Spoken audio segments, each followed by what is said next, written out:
আপিস আমরা গত বছর জানুয়ারি মাসে শ্যুট করেছিলাম। আপিস বাণী বসুর একটা গল্প থেকে।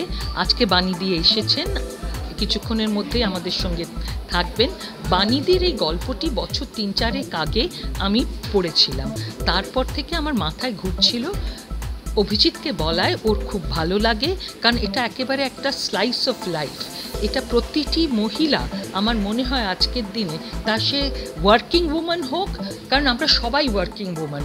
যিনি হাউসওয়াইফ তিনিও কিন্তু নন ওয়ার্কিং নয়। অনলি রিজন হচ্ছে তাকে ওয়ার্কিং উম্যান আমরা বলছি না, তার কারণ হচ্ছে তিনি 24x7 কাজ করেন কিন্তু কোনো পয়সা পান না।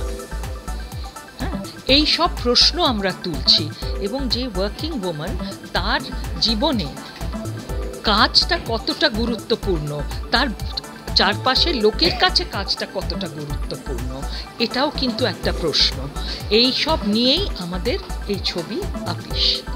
তো সেই জন্যে আমরা এর আগেও এই দুজনের সঙ্গে কাজ করেছি, টেলিভিশন এই মূলত করেছি, সিনেমার বড় পর্দায় করা হয়নি। এরা খুবই প্রতিষ্ঠিত অভিনেত্রী দুজনেই, এবং আমাদের মনে হয়েছে যে দুটো চরিত্রে ওদেরকে বাছা হয়েছে তাদের জন্য একদম অ্যাক্ট।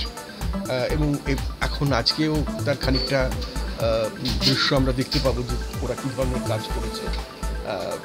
আমরা একদমই পুরো কাস্টিংটা কমপ্লিটলি আমাদের লিখতে যাদের কথা মনে হয়েছিল এবং তাদের আমরা পেয়ে যাই, আমরা খুবই lucky. It's a story of working women, to working women, আমি আর সন্দীপ্তা। তো আমরা দুজনেই আমাদের ক্ষমতা মতো দুজনের দুটো আপিস আছে, সেই আপিসে আমরা কাজ করি। হ্যাঁ, অ্যাকচুয়ালি সন্দীপ্তার সঙ্গে এর আগে আমি কখনো কাজই করিনি।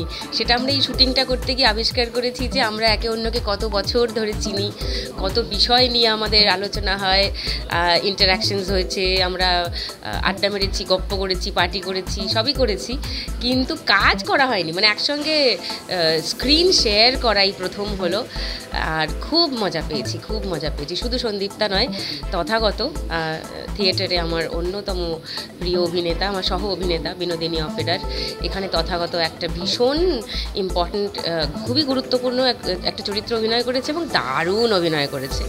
কিঞ্জল, তারপর আমার যে দুই ছেলে তারাও দারুণ অভিনয় করেছে। সন্দীপ্তার যে পুচকেটা, সেও দারুণ অভিনয় করেছে। ভীষণ নর্মাল একটি ক্যারেক্টার, যেটা পাশের বাড়ির বা নিজেদের বাড়ির কারোর ক্যারেক্টার। আপনারা সিনেমাটা দেখলে বা আজকে ট্রেলারটা দেখলে খানিকটা বুঝতে পারবেন। এবং আমরা মেয়েরা সংসার সামলাই, বাইরে সামলাই, ঘর বার একসঙ্গে সামলাই, তো কি ক্রাইসিস ফেস করতে হয় আমাদের, তো সেটা এত সিম্পলভাবে বোঝানো হয়েছে, দেখানো হয়েছে এই সিনেমাটাতে। আমার মনে হয় আপনারা প্রত্যেকে রিলেট করতে পারবেন এবং আপনাদের প্রত্যেকে ভালো লাগবে আশা করা যায়। এবং সুদীপ্তাদির সঙ্গে ফার্স্ট কাজ, আমার তো দারুণ লেগেছে কাজ করে। এরকম একজন অভিনেত্রীর সঙ্গে কাজ করেছি, সেটা খুব মজার, খুব ভালো এক্সপিরিয়েন্স হয়েছে। এবং সুদেশান্তি রানার সঙ্গে এটা আমার সেকেন্ড কাজ, তো ডেফিনেটলি খুবই মিষ্টি দুজন মানুষ, খুব ভালো লেগেছে। এবং এখন শুধু অপেক্ষা 13 জুনের আপনারা হলে গিয়ে সিনেমাটা দেখুন, এটাই চাওয়া। এবং আমি শিওর বলছি আপনার শিওরিটি দিয়ে বলছি যে আপনাদের সিনেমাটা ভালো লাগবে, বিকজ আপনারা রিলেট করতে পারবেন, যেটা সব থেকে ইম্পর্টেন্ট একটা সিনেমাতে। প্রসঙ্গ তো উঠতেই থাকে, ইস্যুস তো তৈরি হতেই থাকে, তার মধ্যে কোনো সময় কোনোটা হয়তো স্ট্রাইক করলো, বিশেষভাবে মনোযোগ পড়লো তার দিকে। সেটা অনেক সময় কাছের মানুষদের দেখে, তাদের জীবনের ঘটনা চোখের সামনে প্রত্যক্ষ দেখে তারপরে হয়তো সেই আগ্রহটা আসে। সেইভাবে প্রাসঙ্গিক তো বটেই। এখন জীবন খুবই জটিল, মানুষের সম্পর্কও খুব জটিল। মানুষের সম্পর্ক বলতে সমষ্টির সঙ্গে সম্পর্ক, শুধু ইন্ডিভিজুয়াল সম্পর্কের কথা বলছি না, সমষ্টির সঙ্গে সম্পর্ক, প্রতিষ্ঠানের সঙ্গে সম্পর্ক, এগুলো খুব জটিল, তারই একটা দিক আর কি।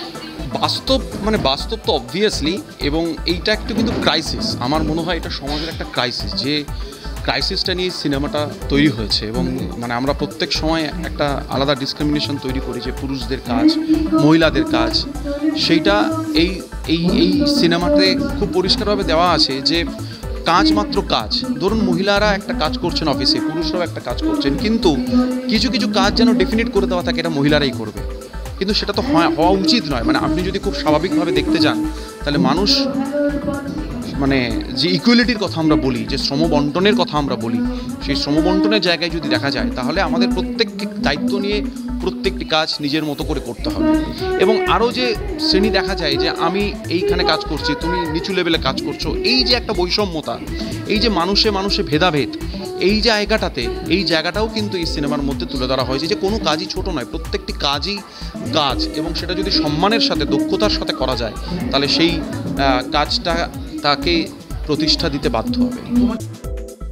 চিরঞ্জিতের রিপোর্ট, এস নিউজ।